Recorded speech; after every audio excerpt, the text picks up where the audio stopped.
Shalom, friends, and welcome to the Passover Seder, the land of the Jewhawks, as we prepare to celebrate the incredible, uplifting evening of the Passover Seder together with so many of our beloved friends, brothers, and sisters. My friends, I am sure tonight that you are doing exactly the same as you gather together with friends and family to celebrate this very special evening, this evening of inspiration, the evening of the Passover Seder, as we had our delicious handmade shmura matzah and our 4 cups of wine, and we remember the story of our people, and we celebrate the victories of the past, the present, and the future. But let's be honest, my friends. So many Jewish people have recently been telling me, Rabbi, another boring Seder, and they roll their eyes as they say those words. The Passover Seder can come across as very boring at times, and truthfully, I understand it takes a long time till we get to the brisket. In fact, just today a student said, Rabbi, I'll come JFB. I'm like, what's that?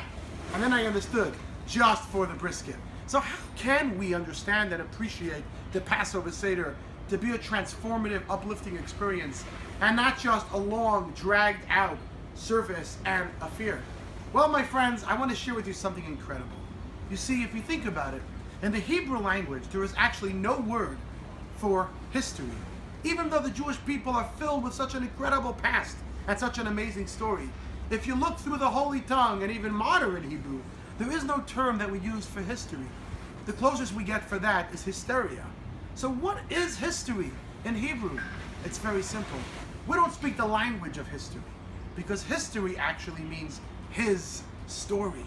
Yes, when we talk about history, we're talking about something that happened so long ago for somebody so far away. But the language of the Torah is zachar, which means memory. V'zacharta, remember. The difference between memory and history is vast. What is the first and last letter of the word memory? It is my. It is my story. It is my journey. Because you see, my friends, Egypt is not just a geographical location on the map. Egypt is actually a state of being. Every single one of us has our own little Egypt. In Hebrew, the word for Egypt is Mitzrayim. Mitzrayim also means boundaries and limitations, Meitzar, inhibitions. We all have our own little Egypt. We all have our own struggles that don't let us move on, whether it's in our relationships, in our workplace, or in our Jewish journey. Passover is a time where every single one of us gets the opportunity to pass over, to climb out of our own inhibitions, to crawl out of our little box, our little Egypt that is constraining and limiting us, and not allowing us to propel forward and enter a place of freedom. So my friends, tonight, as we celebrate the Passover Seder, and you talk about Pharaoh, and you talk about Egypt, change the words in your mind. Think about your personal Pharaoh in your heart.